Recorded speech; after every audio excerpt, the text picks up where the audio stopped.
위안부 피해자 할머니들의 생활 공간인 경기도 광주 나눔의 집이 할머니들의 뜻을 잇고 전쟁의 참상을 후대에도 전할 수 있도록 역사관 존립 방안을 논의했습니다. 생존 할머니 3분 사후에도 역사적인 현장으로 전쟁의 아픔을 기록한 공간으로 보존하기 위해 특수법인 전환 등 방안 모색에 나선 겁니다. 정현선 기자가 보도합니다. 일본군 위안부 피해자 할머니들의 쉼터, 경기도 광주 나눔의 집이 역사관을 존치시키기 위해 특수법인으로 전환을 검토하고 있습니다. 현재 나눔의 집에서 생활하는 일본군 위안부 피해자 할머니는 단 3명. 3분조차도 건강 악화로 요양원 생활을 하고 있어 나눔의 집의 운영 방향에 재설정이 필요한 상황입니다. 사회복지법인 대한불교 조계종 나눔의 집이 사회복지시설로 법인이 있고 양로시설이 있고 양로시설의 부대시설로 역사관이 있어서 다 합법의 법인이 돼서 운영이 됐습니다.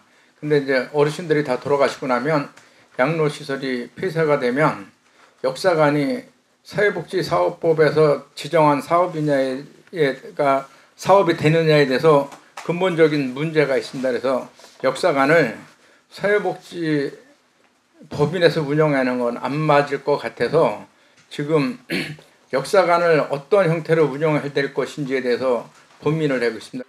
위안부 피해 할머니 3명이 돌아가시면 사회복지법인인 나눔의 집은 법적으로 역사관을 운영할 수 없어 대책 강구에 나선 겁니다. 경기도 광주 나눔의 집이 2024년도 정기 이사회를 열고 2023년도 법인과 산하 양로시설 결산, 정강 개정 등 2개 안건을 심의하고 나눔의 집 운영 방안에 대해 논의했습니다.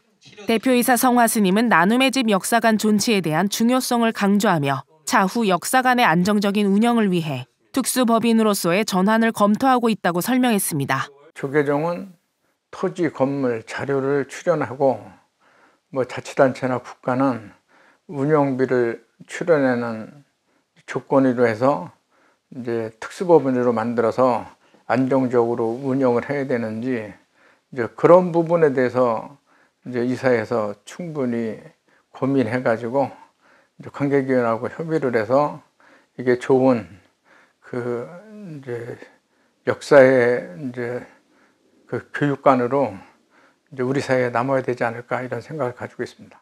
이외에도 차후 국가가 맡아 운영하는 것이 가장 바람직하겠지만 협의가 어렵다면 자치단체 운영을 고려해 볼 수 있다고도 언급했습니다.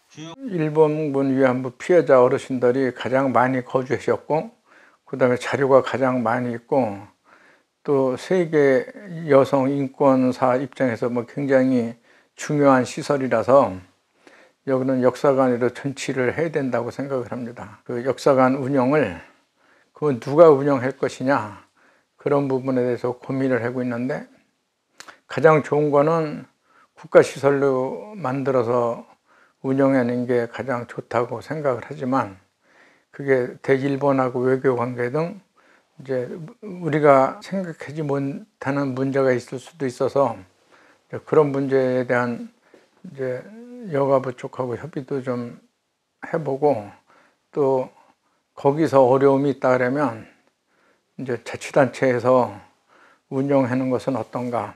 정기 이사회에는 대표이사 성화 스님을 비롯해 평중, 이륜, 희유, 법정, 세영 스님과 이상복, 김현덕, 김미성 감사 등 이사 11명 중 7명이 참석했습니다. 이어 이사회는 법인 기본재산 변경에 따른 지도감독기관 정관 개정안을 원안대로 승인했습니다. 이사회는 역사관 운영 방안에 대해 관련 부서와 면밀한 협의를 거쳐 오는 8월 열린 임시이사회에서 구체적인 세부 논의를 진행한다는 계획입니다. BTN 뉴스 정현선입니다.